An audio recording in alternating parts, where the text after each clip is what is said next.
Yo, it's Joel and Mo, and we run a 65-unit Airbnb business generating over 150K per month. And we've made money in cities people said were dead for Airbnb, while people in premium locations are going broke. And I know that sounds backwards, right? Everyone's telling you the big cities, the tourist hotspots, the obvious locations, that's where the money is.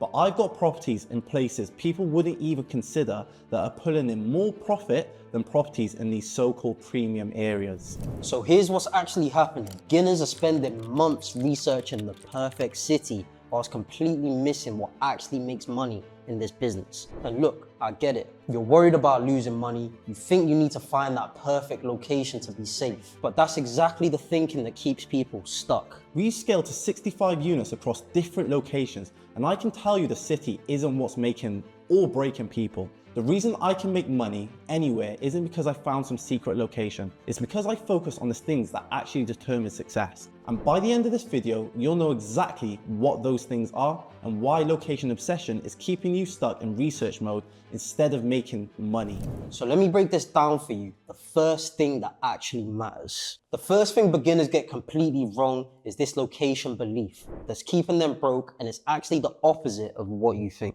Everyone thinks you need a city centre or a tourist hotspot to succeed. But here's the problem. These areas have the highest competition and saturation. You're competing against hundreds of other Airbnbs for the same guests. The reality is the market is much wider than just tourists. I target long-term stays, families, insurance bookings, contractors, corporate guests. These people aren't looking for city centre locations. They're looking for value and convenience. But here's what's even worse about centralized locations, and this will completely change how you think about the property selection. Central locations only target shorter term leisure stays, but infrastructure projects happen on the outskirts, not city centres. Outskirt areas need more development, train stations, buildings, business parks. Less saturation means lower competition. It's easier to stand out even with less footfall. I'd rather be the best option in an area with 10 competitors than an average in an area with 100 competitors. However,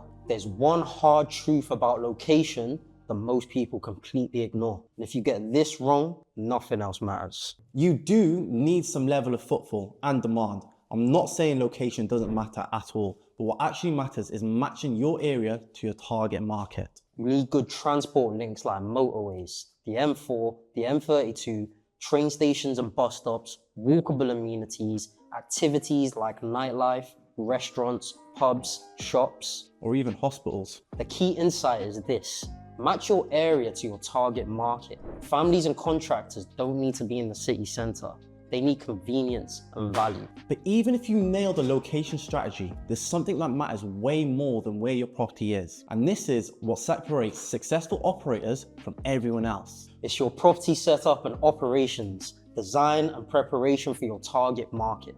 30 to 40 amenities for search visibility, making it a home away from home. Parking, washing machine, everything that you'd have in your normal homes if you're not a bum. For leisure guests, focus on things to do and transport links. For contractors, it's late check-ins and late checkouts, early check-ins maybe, and being a responsive host.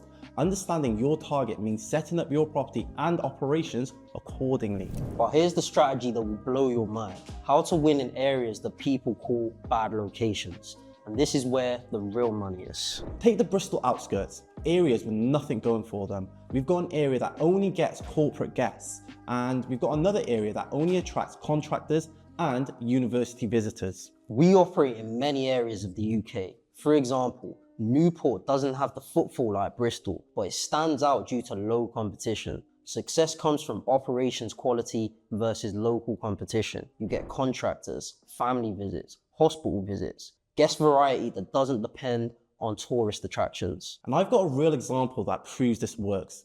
Even when everyone said it would fail, our Newport property, everyone expected it to fail, but it became successful because of superior operations compared to local competition. Contractors, family visitors, hospital patients, they don't care about Newport's reputation. They care about value and service. The location advantage is being well connected, regardless of the specific Newport area. It's not about the city's reputation, it's about serving your market better than anyone else. So stop asking what's the best city for Airbnb. Start asking yourself, who's my target market? What transport links do I need? How can I outperform local competition? And what amenities does my market actually want? That's what separates people making real money from people still stuck in research mode. If this helps shift your thinking, let me know in the comments. And if you want more real business advice instead of the usual hype, make sure you subscribe. And if you want to get more weekly insights like this, make sure to opt in into the link in the description to get free weekly Airbnb tips and insider strategies.